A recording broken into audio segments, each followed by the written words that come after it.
अस्सलाम वालेकुम नाजरीन, आप देख रहे हैं प्रोग्राम खबर गर्म है। मैं हूं सोनिया अदनान और हमेशा की तरह मेरे साथ मौजूद हैं एहतशामुल हक।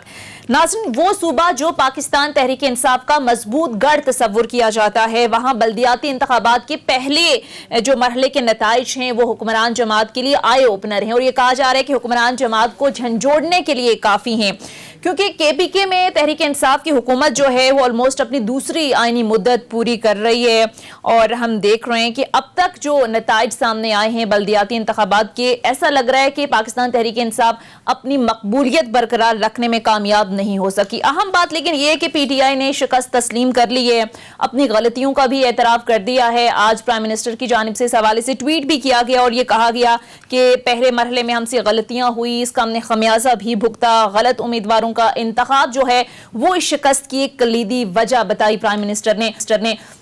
बहरहाल मुख्तलिफ PTI के जो वज़रा हैं, मुख्तलिफ जो लोग हैं, वो मुख्तलिफ जस्टिफिकेशंस दे रहे हैं। कोई महंगाई को इसका जिम्मेदार ठहरा रहा है, कोई तंजीमी मामलात ठीक नहीं थे इसको जिम्मेदार ठहरा रहा है। लेकिन इस शिकस्त के बाद ज़ाहिर बहुत सारे सवालात उठना शुरू हो गए हैं कि क्या PTI वाकई अवाम में गैर मकबूल होती जा रही है।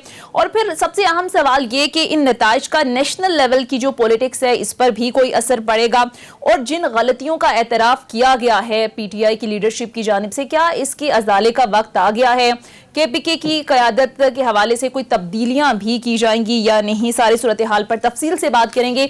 इसके साथ साथ नाजरीन, हमने देखा कि जरदारी साहब ने भी इस मौके पर एक बयान दे दिया। उनकी जानिब से ये कहा गया कि उनको क्यों लगता है कि फार्मूले के तहत जो है वो हुकूमत में पाकिस्तान तहरीक इंसाफ आई और उनको अब कोई कह रहा है कि नया फार्मूला बनाया जाए। सवाल ये है कि इस स्टेज पर यह बयान देने की ज़रूरत क्यों महसूस हुई जरदारी साहब की, और वाकई क्या कोई इस तरह की डील की ऑफर उन्हें हुई या फिर सियासी मालिश हासिल करने की कोशिश की गई, क्योंकि PMLN की जानिब से वक्तन फवक्तन इस तरह की बातें सामने आती रहती हैं। बहरहाल इस पर भी बात करेंगे, लेकिन सबसे पहले जरा KPK के बल्दियाती इंतखाबात पर बात करते हैं और इस इशू पर बात करने के लिए हमें प्रोग्राम में ज्वाइन किया है काफी तर्जियाकार महमूद जान बाबर साहब ने। महमूद जान बाबर साहब, बहुत शुक्रिया आपके वक्त का। KPK की सियासत पर बड़ी गहरी नजर रहती है आपकी। सबसे पहले तो सर ये बताएं कि कल से मीडिया में एक चीज जो सबसे ज्यादा जेर बहस है और सबसे ज्यादा जिस पर बात हो रही है वो ये कि KPK के अंदर हुआ क्या। आपको सर क्या लगता है कि ये जो अपसेट वहां पर हुआ है पाकिस्तान तहरीक इंसाफ की, अगर ओवरऑल कारकर्दगी को देखें तो ये मुतवक्के था? जी अस्सलाम वालेकुम, शुक्रिया। वालेकुम अस्सलाम। सबसे पहले तो मैं ये बताना चाहूंगा कि ये इतना गैर मुतवक्के नहीं था। इससे पहले कुछ ही अर्सा पहले यहाँ पे पेशावर और गिर्द गिर्द के इलाकों में जो कैंटोनमेंट के इंतखाबात हुए थे, अगर आपको याद हो, तो उसमें PTI का रिजल्ट कम आया। यहाँ की सीटें थी तो उसमें से सिर्फ एक PTI को मिली थी, तो PTI ने उस पर भी कोई खास तवज्जो नहीं दी। और मेरा ख्याल है कि PTI ने अपने वर्कर के सेंटिमेंट को जज करने में नाकाम हुई है। वो अगर वो अपने कारकुन के सेंटिमेंट्स को समझते हुए, अब ये जो कारकुन ने इसके साथ किया है ये मेरे ख्याल में ऐसे ना हुआ होता। अब आप देखें, सबसे जो इस वक्त लोग पूछते हैं हुआ क्या है, हुआ यह है कि वो कारकुन जो कि मुस्तकिल अपनी काज के साथ और अपने लीडर के साथ वो किसी ना किसी हवाले से कनेक्ट रहते थे, अब वो थोड़ा सा डिस्कनेक्ट हो गए हैं। वो इमरान खान साहब की जात उनके लिए मेरे ख्याल में एक ऐसा हनी बी थी कि वो उसके इर्द गिर्द जमा रहते थे। जब से वो वज़ीर आज़म बने हैं तो कारकुन जो है वो यहाँ पे जो लोकल लीडरशिप है उसके रहमो करम पे है, और वो लोकल लीडरशिप जो है उनका कारकुन के साथ राब्ता कम है। वो इमरान खान साहब के साथ राब्ता ज्यादा रखने में उनकी तवज्जो रहती है, और इमरान खान साहब ने सुबह उनके हवाले कर दिया है। उन लोगों ने बैठ के कुछ लोगों के बारे में डिसाइड किया कि वो पार्टी टिकट पे लड़ेंगे। उन लोगों की डिसीजन को कारकुनों ने तस्लीम नहीं किया और उन्होंने अपना काम किया।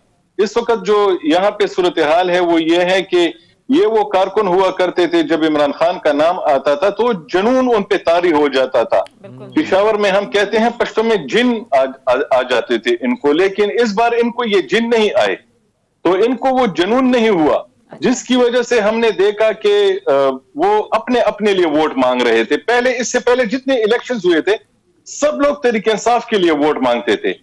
इस बार कारकुन ने, जो कि जेन्युइन कारकुन था, उसने लोकली अपने लिए बंदे खड़े किए, उनके लिए वोट मांगा। किसी ने ये नहीं कहा कि जी डिस्ट्रिक्ट में हमारा ये बंदा खड़ा है आप उसे भी वोट दे दें। मेरा ख्याल है सबसे ज्यादा जो काम किया है वो कारकुन ने किया है। और कारकुन ने अपनी लोकल जो यहाँ पे जो बैठे हुए लोग हैं, जो कमरों में बैठ के तजुर्बे करते हैं, और कोई उनके पास पता नहीं क्या तरीका है कि वो ये डिसाइड करते हैं कि फला मुल्क से एक बंदा लाया जाए जिसे यहाँ पे पेशावर में टिकट दिया जाए, और चूंकि वो यहाँ पे एक खास बंदे का दोस्त है तो कारकुन उसके लिए निकलेंगे, उसको वोट देंगे। कारकुन कहता है कि मैं तो अपने मिनिस्टर तक मुझे रसाई नहीं दे रहे, आप अपने हुकूमत तक मुझे रसाई नहीं है। इमरान खान साहब जाके इस्लामाबाद में मुझसे कहीं गुम हो गए हैं, उनके साथ मेरा अब राब्ता नहीं रहा।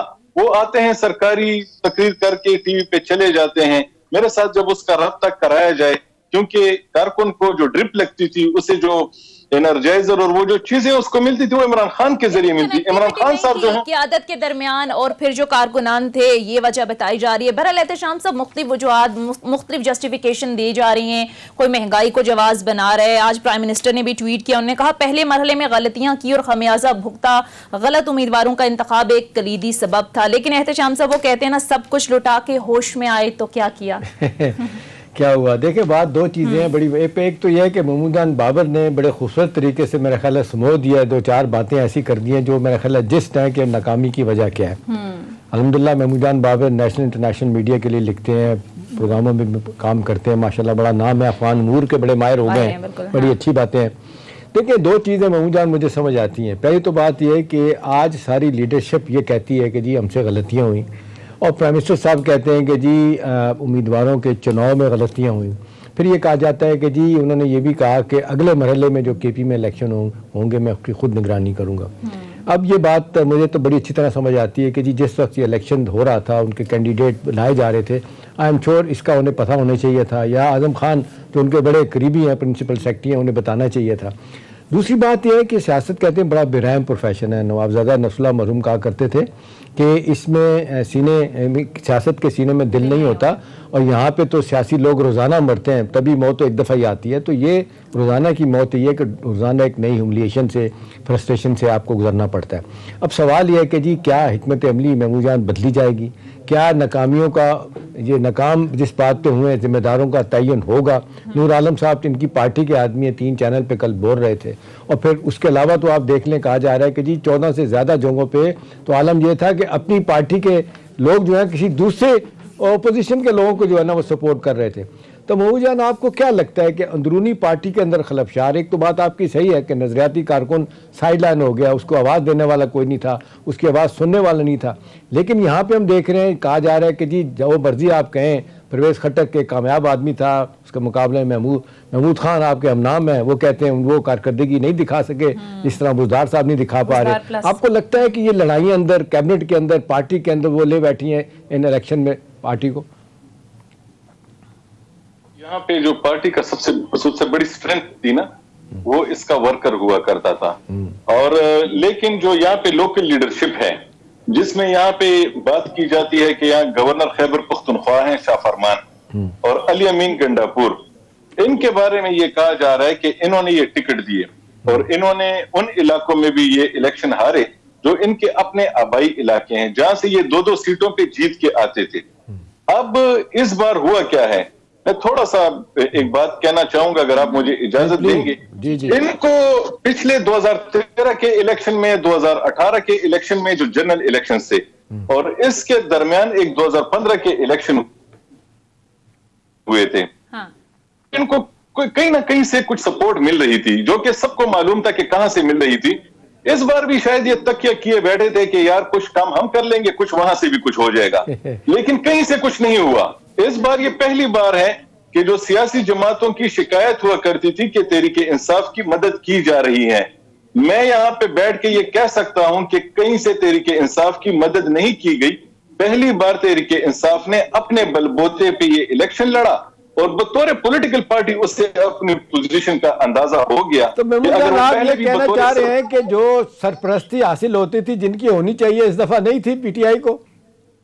मेरा ख्याल है कि उनकी सरपरस्ती उन्होंने न्यूट्रल रह के मौलाना फजल रहमान साहब को थोड़ा सा न्यूट्रलाइज करने की कोशिश की है कि उनको भी थोड़ा सा स्पेस मिल गया है, वो भी आ गए हैं इस सिस्टम के अंदर। एमपी की भी शिकायतें कुछ खत्म हो जाएंगी, बाकी लोगों की भी खत्म हो जाएंगी। पहले मेरे ख्याल में वो जो इनकी मदद होती थी वो तमाम अंडे एक ही टोकरी में डलते थे ना सर, जिसकी वजह से शिकायत भी उन्हीं से होती थी। हर तकरीर में उनका हवाला भी दिया जाता था। मौलाना सीधी सीधी बात कर लेते थे। अब मेरे ख्याल में मौलाना साहब के पास इतना खुल के कुछ कहने को नहीं है कि ये धांधली हो रही है और फलां हो रहा है और इस्तीफे देने चाहिए। अब वो ये नहीं कह सकते क्योंकि अब वो बेनिफिशियरी हैं। अब वो इस सूबे में उनकी पोजीशन बन गई है।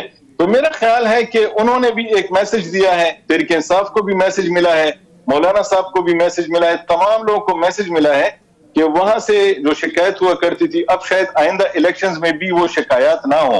तो ये मेरे ख्याल में पॉलिटिकल सिस्टम के लिए बड़ा जरूरी था और ये इस बार हो गया है। तो वो भी एक फैक्टर है। कितना डैमेजिंग है आपके ख्याल में? लोग तो ये कह रहे हैं, पीटीआई के जो हमदर्द लोग हैं या हुकूमती लोग कह रहे हैं कि जी 16 तहसील कौंसिल में से 16 तहसील कौंसिल में जेयूआई को सपोर्ट मिली है, वो जीते हैं, 14 में से जीते हैं पीटीआई वाले। तो आपको लगता है कि बहुत ज्यादा फर्क है या आप देख रहे हैं कि अगला मरहला इससे ज्यादा सख्त होगा जो जनवरी में आना है? सर ये जो इमरान खान साहब है ना, कौमे में गए हुए कारकुन को जगाने के लिए कुछ इतना बड़ा झटका देना होगा कि जिससे कारकुन दोबारा जाग जाए, जिसकी मेरे ख्याल में इमरान खान साहब के पास ऐसी कोई बैटरी नहीं है।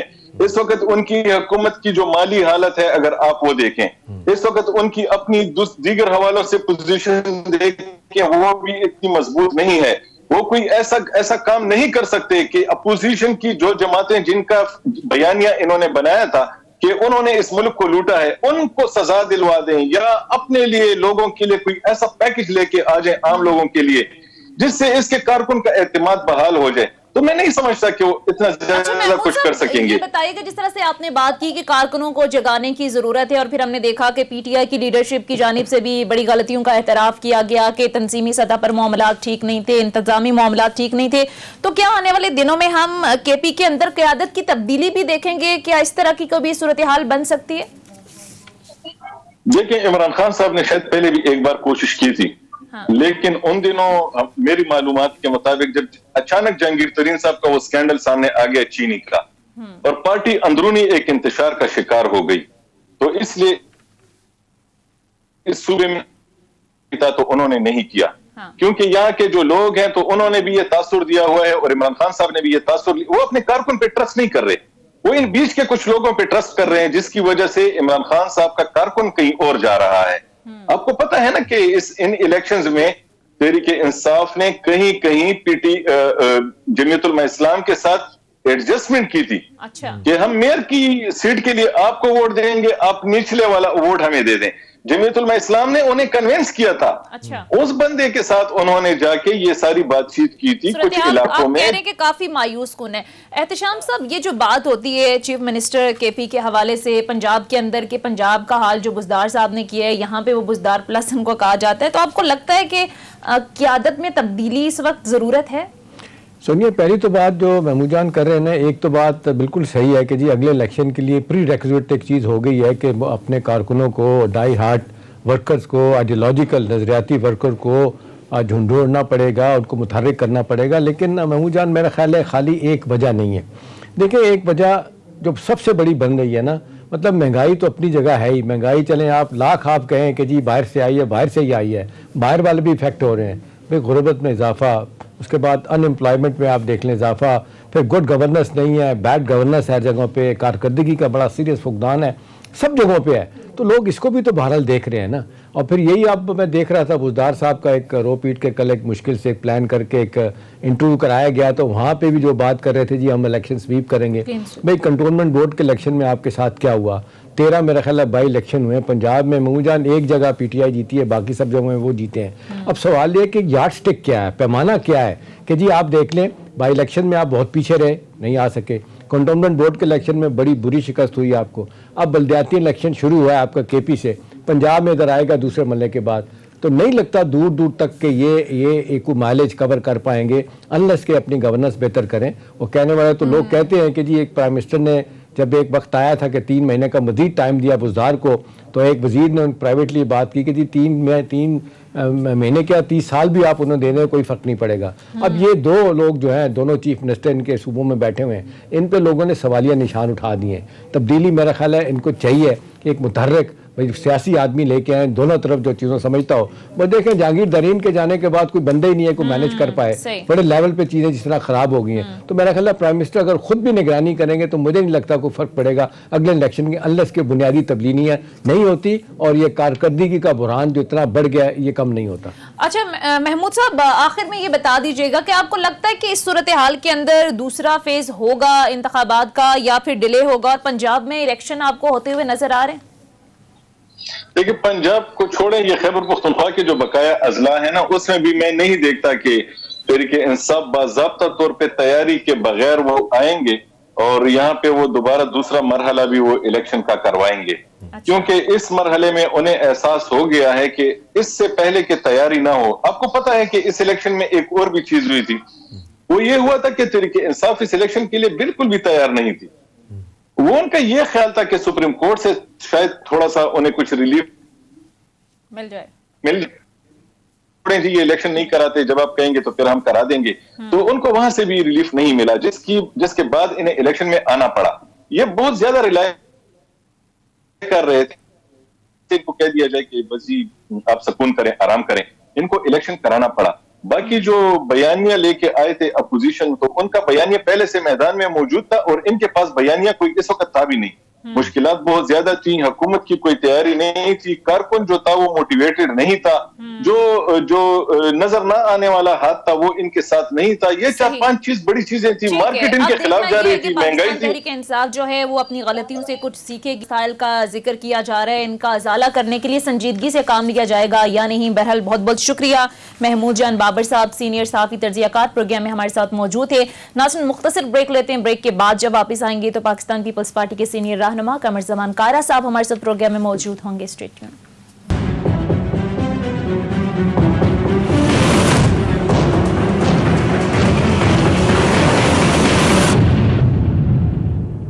ब्रेक के बाद खुश आमदीद। एहतशाम साहब, हम देखते हैं कि बल्दियाती इंतखाबात हों या फिर बाई इलेक्शन हो, इनके नताइज जो हुक्मरान जमात है उसके लिए बड़े अलार्मिंग होते हैं। अभी ये नताइज जो सामने है, आपको लगता है कि नेशनल लेवल की पॉलिटिक्स पर कोई इनका असर पड़ेगा या फिर ये मकामी सतह के इलेक्शन है, इतना ज्यादा असर नहीं होगा? नहीं सोनिया, सबको पता था कि बल्दियाती इलेक्शन आ रहा है। कंटोनमेंट बोर्ड के इलेक्शन के बाद लोगों को पता था कि ये ट्रेंड सेटर होंगे। जो लोग वोट करने जाएंगे वही लोग जो है ना वो जाएंगे कौमी के इलेक्शनों में। और फिर इसके अलावा बल्दियाती इलेक्शन के साथ साथ ज़िमनी इंतखाबात जो 13 हुए हैं वहाँ पे भी आपने देखा कि ट्रेंड आ गया था।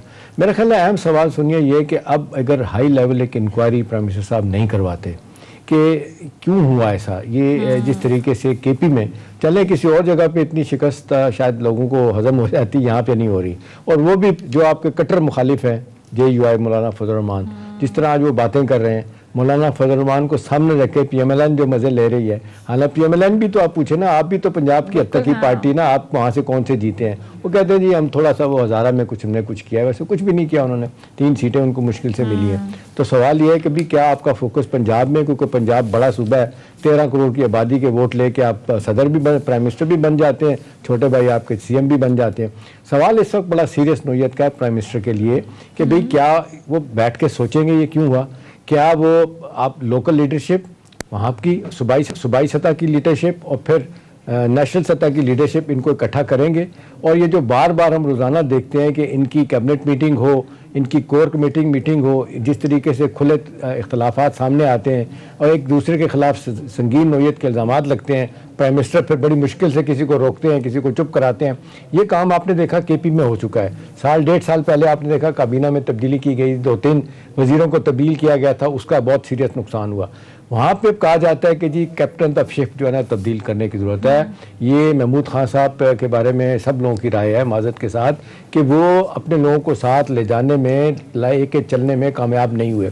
ओपोनेंट्स को तो चलें ठीक है, आपने क्या टफ टाइम देना है सिवाय कि आप बयानबाजी कर लेते हैं और ये कह देना कि जी महंगाई तो कोई इशू नहीं है सारी दुनिया में। फिर लोगों को आपको तसल्ली देनी होती है। जब ये कहते हैं नहीं जी महंगाई में हमारा कसूर नहीं, दुनिया का कसूर है, तो लोग कहते हैं कि दुनिया में महंगाई जहाँ पे होती है वहाँ पे कोई रिलीफ भी होते हैं। चलें वो अमीर मुल्क है, थोड़ा बहुत तो रिलीफ देते हैं, कोई उनका पायदार तरीके से महंगाई को कंट्रोल करने की कोशिश की जाती है, माफियत पे कंट्रोल होता है, करप्ट प्रैक्टिसेस को रोका जाता है। आज भी आप देख लें एक ही मंत्र है, शहजाद अकबर साहब आज फिर लगे हुए थे। मेरा ख्याल है 150वीं प्रेस कॉन्फ्रेंस की है, रोजाना की बुनियाद पर इल्जामात लगाते हैं। भाई आज तक किसी को कॉन्विक्ट नहीं किया आपने, किसी को सदवा नहीं दिलवाई आपने, नतीजतन लोग कह रहे हैं कि जी ये सब एक फ्रॉड है, ये एहतसाब का मामला जो है। अब कहने का सवाल इस वक्त यह है कि केपी के इलेक्शन का अगला मरहला जनवरी में आने वाला है। वहाँ पे हुकूमत को मेरा ख्याल है प्राइम मिनिस्टर साहब को जाके वहाँ बैठना चाहिए, जैसे पहले बैठा करते।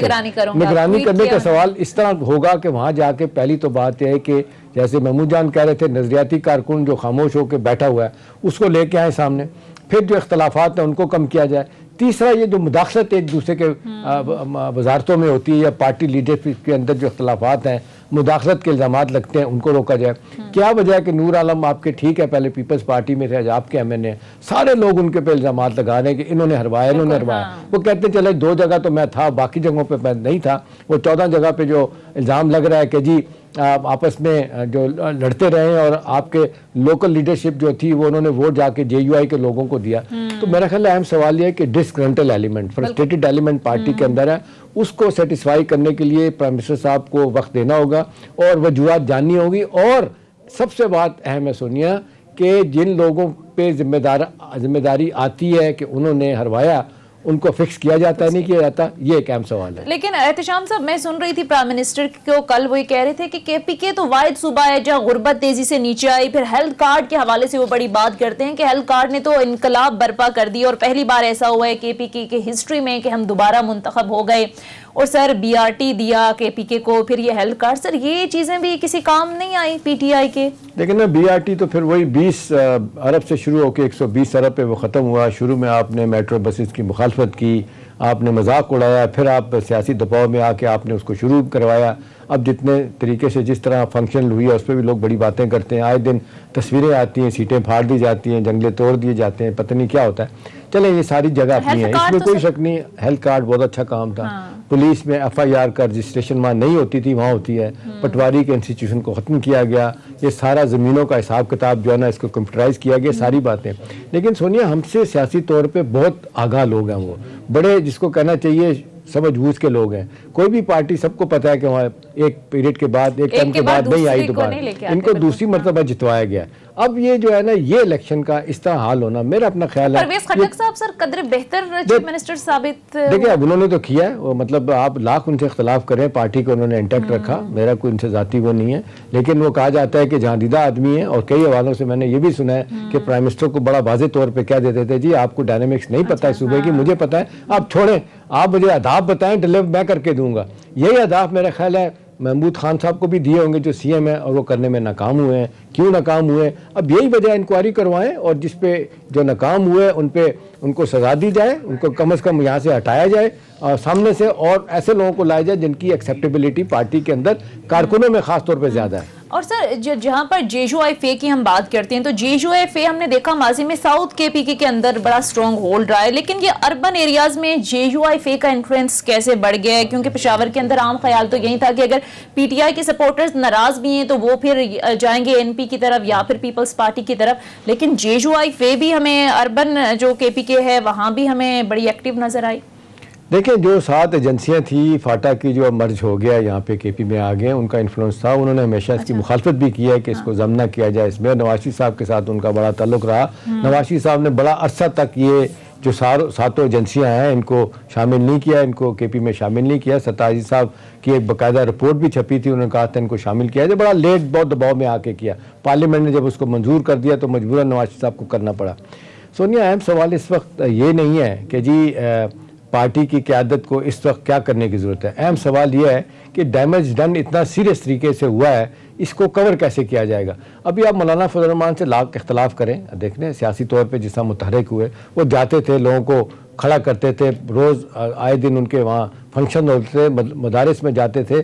अब आप देख लें। और फिर तीसरी चीज़ जो अहम है कि जब आप परफॉर्म नहीं कर रहे होते, डिलीवरी आपकी नहीं होती, चीफ मिनिस्टर आपका कामयाब नहीं हो रहा होता, पार्टी के अंदर इख्तलाफात शिद्दत से बढ़ रहे होते हैं, इसका फ़ायदा किसको होता है? इसका फ़ायदा अपोजिशन को होता है। और देखें ना केपी में तो उनका स्ट्रॉन्ग होल्ड है, बलोचिस्तान के कुछ हिस्सों में भी है, इसको मानना पड़ेगा। और महमूद जान ने एक बड़ी इंपॉर्टेंट बात की थी। अब कहने वाले लोग ये कह रहे हैं कि भी शायद उनको भी 3 साल बाहर रखने के बाद एहसास हो रहा है कि जी उनको भी मेन धारे में लाया जाए। अब जाहिर है उनकी एंट्री दोबारा से हो गई है, तो हो सकता है कि वो सोचने वाले सोच रहे हों कि पीएमएल से किस तरह उनको दूर करना है। क्योंकि पीएमएल में और फॉर दैट मैटर पीडीएम में कोई भी जमात इतनी मुतहरिक नहीं है जितनी इनकी है, जिनके लोग आ सकते हैं सड़कों पे धरना दे सकते हैं। इस्लामाबाद में आपने देखा उन्होंने 40,000 का मजमा कम अज़ कम इकट्ठा किया था। आप देख लें Peoples Party PMLN vote bank है लेकिन सड़कों पर आने के लिए तैयार नहीं, मार खाने के लिए तैयार नहीं। तो मौलाना का कम बैक करना और शहरों में आना, शहरों में आने की वजह यह है कि PPTI जो है ना वो कामयाब नहीं हुई, कारकर्दगी नहीं दिखा पाई। उन्होंने कहा कि जी ठीक है एक दफ़ा अब इनको बुला के लेख लेते हैं।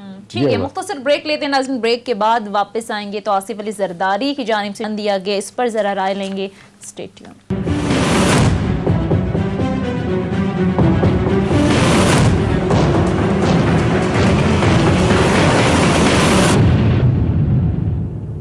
ब्रेक के बाद खुश आमदीद नाज़रीन। एक ऐसे वक्त में जब ज़ाहिर है पाकिस्तान तहरीक इंसाफ को बल्दियाती इंतखाबात में बदतरीन शिकस्त का सामना करना पड़ा, बड़े अपसेट का सामना करना पड़ा। सूरत हाल ऑलरेडी जो हैं वो बड़ी ख़राब चल रही है, मैशत के हवाले से भी बड़ी बुरी खबरें आ रही हैं। ऐसी सूरत हाल में हमने देखा कि आसिफ अली जरदारी साहब की जानिब से एक बयान दाग दिया गया। सुनवाते हैं कि जरदारी साहब ने क्या बात की, फिर इस पर कॉमेंट लेते हैं। जी, अब ये आलम है कि वो फरमाते हैं कि आप आके मदद करें, हम कोई तरीका बनाएं, कोई फॉर्मूला बनाएं।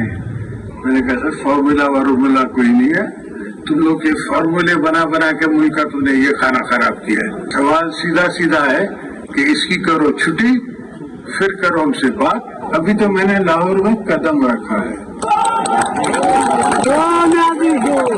इंशाल्लाह इनकी विकेट पे, इनकी बॉलिंग पे, इन पे मैं सिक्सर्स मारूंगा। इन सबको हम समझाएंगे भी और दौड़ाएंगे भी मैदान से। एहतशाम साहब, इसकी करो छुट्टी फिर करो हमसे बात क्या देखते हैं आप? देखिए मफामत के बादशाह तो जरदारी साहब हैं ही डेफिनेटली और साथ लेके चलते हैं लोगों को, लेकिन जिस अंदाज से अब दूसरी तीसरी मरतबा है पंजाब के हवाले से बात कर रहे हैं, एक तरफ वो डायरेक्टली PMLN को ललकारते हैं कि हम देखते हैं कि आप क्या करेंगे, और ये साथ बता देते हैं कि जी आप मौजूदा 133 हल्के में हमने जो 32,000 वोट ले लिए हैं, कोई ऐसी बात नहीं है। अगरचे लोग कहते हैं कि जी पैसा चला, लेकिन दूसरी तरफ से आपने देखा वीडियोस दोनों तरफ की आई, 2-2 हज़ार रुपये देने वाले PML में भी लोग बैठे हुए थे। अब सवाल ये है कि इस वक्त प्रोवोकेशन जो आप टाइमिंग की बात कर रही हैं क्या थी, मतलब जिस दावे के साथ वो गुफ्तगू कर रहे हैं, लगता है कि उनको अदारों ने या जो समझते हैं लोग जिनके मर्जी के बगैर आप हुकूमत में नहीं आते, वो कह रहे हैं कि जी वो हमसे फार्मूला मांग रहे हैं, तो हम कह रहे हैं कि जी फार्मूले छोड़ें, पहले इसकी छुट्टी कराएं। अच्छा, कोई ऑफर हुई है एहतशाम साहब? देखिए ये उनका दावा है ना। अभी देखें इस तरह के दावे तो PMLN के क्वार्टर से भी सोनिया हो रहे हैं कि जी नवाज शरीफ साहब के लोगों को बुलाया जा रहा है, बात की जा रही है, पूछा जा रहा है। अगरचे ये चीज़ें हो भी रही हैं तो साथ साथ पार्टी के अंदर मरियम और शहबाज शरीफ साहब के इख्तलाफात का मामला कि जी कौन प्राइम मिनिस्टर होगा वो भी अनरिजॉल्व है, वो भी नहीं तय हो रहा। सवाल ये है कि जी इस वक्त अगर महमूद जान बाबर की बात दी जाए तो कि जी अदारे न्यूट्रल हो गए हैं, और न्यूट्रल होने के बाद हर किसी को फ्री हैंड मिल रहा है, तो ये फ्री हैंड पीपल्स पार्टी को भी मिलेगा। और पीपल्स पार्टी तो आपने देखा 70 के इलेक्शन में जिस तरीके से पीपल्स पार्टी ने राउट किया था, बड़े बड़े बुर्ज गिराए थे वहाँ पे, तो वो अब कम बैक कर भी सकती है, शुरू उन्होंने कर भी दिया। अब देखें ना, अब सवाल यही है ना, सवाल ये है कि कारकर्दगी की बात है।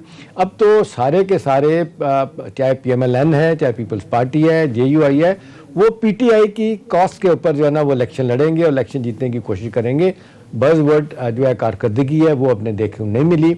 अब जिस तरीके से उनके कारकुन मुतहरिक हो रहे हैं, ये खबरें बिल्कुल सही हैं कि पीपल्स पार्टी के कारकुन जो पंजाब में ख़ास तौर पे सेंट्रल पंजाब, लाहौर, गुजरांवाला, पिंडी में बिल्कुल खामोश होकर घरों में चले गए थे, वो बिलावल भुट्टो साहब की तरफ देख रहे हैं। उनको लगता है, क्योंकि वो देख लें, हमेशा हमने देखा वो जब इससे पहले बेनज़ीर साहब ने आखिरी इलेक्शन लड़ा था, वो 17 सीटें उनके पास आई थी 97 में, तो उस वक्त भी PTI के कारकुन जो वोट देने नहीं गए थे पीपल्स पार्टी के, वो आए नहीं थे बाहर। कुछ लोगों का ख्याल था कि वो चले जाएंगे PMLN की तरफ, वो नहीं गए थे। वो अपने आप को नजराती कहते हैं, वो कहते हैं जी आज भी हम किसी और तरह सोचते हैं, वो तो उस तरफ नहीं जाएंगे। अब सवाल ये है कि उनको मुतहरक किया जा सकता है।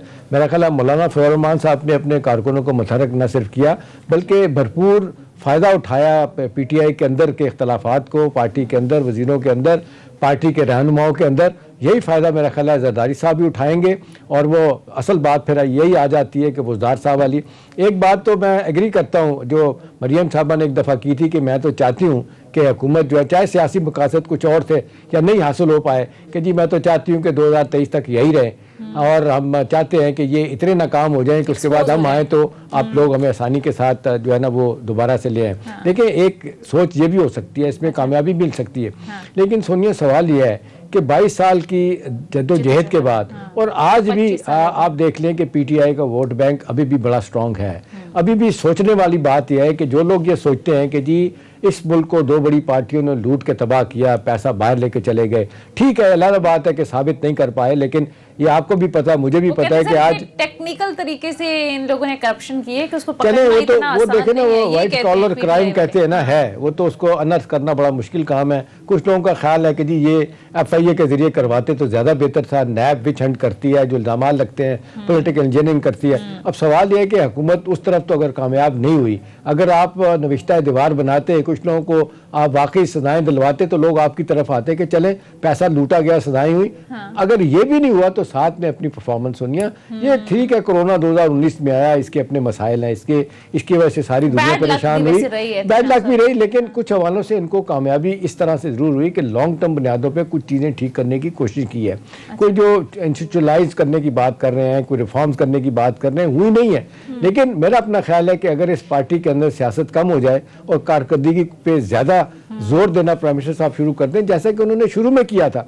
आपको याद है उन्होंने कहा था हर 3 महीने बाद मैं वज़रा को बिठाऊंगा, कारकर्दगी के बारे में पूछूंगा, जो परफॉर्म नहीं कर रहे होंगे उनको मैं फारिग करूंगा। आप देख लें 2-3 लोगों को हटाया गया, जिनमें महमूद कियानी साहब भी, आप देख लें आमिर कियानी साहब, उनको हटाने के बाद उनको सेक्रेटरी जनरल बना दिया। लोग कहते हैं 400 रुपए का टीका लगा के गए दवाइयों के मामले में। सवाल तो ये नहीं, और फिर अपोजिशन वाले ये भी इल्जाम लगाते हैं कि जी पीटीआई के अंदर जिन लोगों पे करप्शन के इल्जाम हैं उनको हाथ नहीं डाला गया, ठीक है, उस पर नैब ने हाथ थोला रखा। तो ये सारी चीजें इकट्ठे होने के बाद फिर एक न्यूट्रल सोचने वाला जो बंदा है ना सोनिया, जो ना आपकी तरफ है ना मेरी तरफ है, वो कहता है कारकर्दगी की बुनियाद पे वोट देनी है, सियासी तौर पे किसी के साथ अलाइन नहीं है। वो इन सारी चीजों को देखता है, जी इसको भी आजमा लिया, इसको भी आजमा लिया। अब देखें ना जो वर्स्ट क्रिटिक है नवाज शरीफ के भी और जरदारी साहब के भी, उनको आप लाख समझाने की कोशिश करें, वो नहीं मानते। वो कहते हैं कि जी ठीक है महंगाई इतनी नहीं थी, हम सर्वाइव कर सकते थे, इतने पैसों में हमारा किचन चल जाता था। अब ये मामला नहीं चल पा रहा। देखें ना अब ये middle class, lower middle class बिल्कुल वाइप हो गई है। अब किस तरीके से चीज़ों को मैनेज करेंगे। आज 40,000 50,000 लेने वाला भी ठीक है, एहसास प्रोग्राम है, हेल्थ कार्ड इशू किया आपने और चीज़ें भी हैं, लेकिन 22 करोड़ की आबादी में ये बहुत अच्छा, एक बात बड़ी होती रही तवातर के साथ कि हुकूमत की इतनी बदतरीन कारकर्दगी के बावजूद प्राइम मिनिस्टर बड़े रिलैक्स हैं, ये हुकूमत बड़ी रिलैक्स है कि कोई ऑल्टरनेट नहीं है, कोई ऑल्टरनेटिव नहीं है। तो आपको लगता है सर ये जरदारी साहब के बयान के बाद बड़े कॉन्फिडेंट लग रहे थे जब वो बयान दे रहे थे, जिस तरह से अभी आपने भी बात की, तो क्या अल्टरनेट तैयार हो रहा है? देखिए अल्टरनेट तो तैयार हो जाते हैं सोनिया। अच्छा। अब देखिए ना प्रोसेस में जब आप गलतियां करते हैं, परफॉर्म नहीं कर रहे होते, इख्तलाफात आपके नहीं दूर हो रहे होते, तो नेशनल इंटरनेशनल सतह पे जो आपके दावे थे वो पूरे नहीं हो पा रहे होते, तो जाहिर सी बात है इन लोगों को इम्पेटस एक जिसको कहना चाहिए फौरी तौर पर एक ज़बरदस्त वजन मिलता है अपने आप को उठाने के लिए सियासी तौर पे, तो उसमें वो कामयाब हुए। ठीक है, एक ज़बरदस्त तनकीद होती है पीपल्स पार्टी पे कि 12 साल से आप देख लें सिंध में हुक्मरानी कर रहे हैं, वहाँ पे ढेले का कोई काम ठीक नहीं हुआ। और कई दफ़ा पहले भी बात हुई है कि पिछले 10 बरस में लाड़काना में 60 अरब रुपया दिया गया, लेकिन सारा का सारा खाया गया। इस तरह नवाब शाह को, क्योंकि जरदारी साहब का अपना शहर है, तो थोड़ा उन्होंने ठीक करने की कोशिश की। जनरली आप देख लें कि जिसको कहना चाहिए हुक्मरानी जिस तरीके से होनी चाहिए थी बिल्कुल नहीं। कराची के हालात आप देख लें क्या हालात हो गए हैं, और कोई चीज़ ठीक होने का नाम नहीं ले रही। और फिर जिस तरीके से वहाँ जाके बलदियाती है उन्होंने कानून में तरमीम किया, वो एक अपोजिशन हो रही है। हाँ, सबकी नज़र 2023 में है, क्योंकि मेक और ब्रेक तो सोनिया उस वक्त होगा ना, किसने किस तरफ जाना है, किसने हुकूमत बनानी है। अब देखना यही कि पीडीएम का इत्तेहाद उस वक्त रहता है कि नहीं रहता। और फिर ये भी देखना है कि अभी तो आप देख लें यहाँ पे भी सीट एडजस्टमेंट इन्होंने किया, जिस तरह महमूद जान बता रहे थे इनके साथ जेयूआई के साथ। अब सवाल ये है कि वहाँ के लिए लाहेअमल क्या है, वहाँ के लिए आप रोड मैप क्या लेके जा रहे हैं सियासी तौर पर, आप लोगों को क्या ऑफर करने जा रहे हैं। अगर आप मुश्किल में हैं, डेफिनेटली मुश्किल में है, ख़जाना इजाज़त नहीं देता, डेवलपमेंट बजट मुसलसल कट हो रहा है, इक़्तिसादी सूरत हाल ख़राब हो रही है, IMF की शराइत की वजह से आपके लिए बहुत मुश्किल हो गया कुछ करना। इन हालात में भी आपको बहरहाल अगर हुक्मरानी आपको बेहतर करके दिखाएंगे। सोनिया आज जिस तरीके से लॉ एंड ऑर्डर का इशू है, आज पुलिस की ज़्यादतियाँ जिस तरीके से लोगों को तंग करनी है, कितनी खबरें, लोग तो कहते हैं जी रोटी दाल को भी हम भूल जाते हैं, लेकिन आए दिन जो इंसाफ लोगों को नहीं मिल रहा होता, अदालतों में लोग रुल गए हैं। अभी सुप्रीम कोर्ट में 70,000 केसेस हैं, 22 लाख से ज्यादा टोटल केसेस बने हुए हैं। तो लोग तो इनसे तंग हैं, पुलिस से तंग है, अदारों से तंग है, इंसाफ नहीं मिल रहा। ये सारी चीजें इकट्ठी होकर फ्रस्ट्रेट करती हैं बंदे को, और फिर बंदा फैसला करता है कि जी ठीक है, मैं इस दफा बावजूद इसके कि अब खला पैदा हुआ था तो हम इनको लेके आए थे, क्योंकि पीपल्स पार्टी PMLN ने परफॉर्म नहीं किया था। बड़ी थी और आप कह रहे हैं उम्मीदें अब ये है कि अब अभी भी मेरा अपना ख्याल है कि 1.5-2 साल का वक्त है, आउट ऑफ द बॉक्स कुछ सोचना पड़ेगा। कोई शॉर्ट टर्म में कुछ करना पड़ेगा, लॉन्ग टर्म मिड टर्म में तो चले ठीक है, शॉर्ट टर्म में कुछ ऐसा करना होगा कि कोई आवाम को कोई रिलीफ मिले, जिसके चांसेस नहीं लग रहे। मुझे एक ही चीज लगती है जो कर सकते हैं, ये मिस मैनेजमेंट को रोक लें, माफियाज को कंट्रोल कर लें, ये जखीरा अंदोजों को पकड़ना शुरू कर दें, जो कि कोशिश की गई है लेकिन कामयाबी नहीं हुई। लॉन्ग टर्म में ठीक है, आपने डैम बनाने हैं, डैम बन जाएंगे, एनर्जी के प्रोजेक्ट पड़े हुए हैं। अब देखें, बिजली का बुरान है, गैस का बुरान है, LNG के प्रोजेक्ट लेट किए गए, 14 रुपए से अब आप 30 रुपए पे जाके एग्रीमेंट कर रहे हैं, तो वो भी लोग उसको मान नहीं रहे। इसमें जो करप्ट प्रैक्टिसेस पहले हुई हैं वो भी लोग इल्जाम लगा रहे हैं, अब हो रही हैं। तो मेरा ख्याल है ये बात देखने वाली कि आज देखें कितनी शदीद सर्दी शुरू हो चुकी है, गैस का कितना सीरियस बुरान है। आप इस्लामाबाद जैसे शहर में, बाकी जगहों में तो गैस है ही नहीं। बिजली का आप देख लें, गर्मियों में क्या बुरा हाल होता है, ठीक है ना। अब इन चीज़ों पे तवज्जो देने की ज़रूरत है, इनको को हंगामी बुनियादों पे आवाम को रिलीफ देना होगा। अगर ये महंगाई को नहीं कंट्रोल कर पाते तो कारकर्दगी को बेहतर करना होगा, पुलिस को बेहतर करना होगा, और इंसाफ लोगों को मिलना चाहिए। ये घर से बंदा निकलता है, उसको पता नहीं होता मैं घर वापस जाऊंगा कि नहीं जाऊंगा, जो हालात हो गए, ये बातें हैं जिन पे तवज्जो की जरूरत है। शॉर्ट टर्म में कुछ करने की जरूरत है, तो वो फिर जरदारी साहब का बयान याद आ जाता है कि इनके मंसूबे ऐसे हैं कि इनका फल कोई और खाएगा। तो वो वही बात अगेन आ जाती है कि फल शायद किसी और ने खाना है, और इसी उसमें तनाजुर में जरदारी साहब ने ये बयान भी दिया। पहले आपने सर PDM का जिक्र किया और मौलाना के पास PDM की सरबराही भी। आपको लगता है कि ये KPK के अंदर जो है वो बड़ी लीड हासिल की मौलाना साहब ने, तो अक़वाद से बढ़कर उन्होंने जो है वो सीट्स हासिल की, तो ये मजीद कॉन्फिडेंट आ जाएगा PDM के अंदर? देखिए, PDM के अंदर कॉन्फिडेंस आता ही नहीं आता, लेकिन एक चीज़ है कि मौलाना फजल रहमान साहब जो इररेलेवेंट थे वो रेलेवेंट हो गए। जिस तरीके से कहा जा रहा था कि जी वो उन पर इल्ज़ाम लगता था कि जी सियासी महरूमियाँ उनकी इतनी बढ़ गई हैं, और सियासी तौर पे वो भी मरियम नवाज साहब भी और नवाज शरीफ साहब को भी हुकूमत का हिस्सा रहे हैं। लेकिन अब ये लग रहा है कि जी जिस तरीके से कम बैक किया उन्होंने, अब जाहिर है अब इनके मेयर जो है ना जाएंगे, मुस्लिम जगहों पे बैठेंगे, काम करेंगे और बेहतर करने की कोशिश करेंगे, तो जाहिर है फिर ये पंजाब बलूचिस्तान में भी इनका खासी एक आप देख लें इनका वोट बैंक है, तो फिर इनके लिए फिर ये आसान हो जाएगा कि जो भी सेंटर में गवर्नमेंट आएगी, पीपल्स पार्टी, PMLN, PTI, वो इनको इग्नोर नहीं कर सकती। तो मौलाना साहब दोबारा आ जाएंगे, हु नोज कि कल फिर वो कश्मीर कमेटी के सरबराह बने हो, फेडरल मिनिस्टर का ओहदा एंजॉय कर रहे हो, गाड़ी और जनाब सारे शशके मिल रहे हो, तो ठीक है, यही ख्वाहिश होती है। ठीक है, अच्छा, प्रोग्राम का वक्त खत्म हो चुका है। एहतशाम साहब, नाज़रीन, ये था हमारा आज का प्रोग्राम। फीडबैक जरूर दीजिएगा। अगले प्रोग्राम तक इजाजत दीजिए। खुदा हाफिज।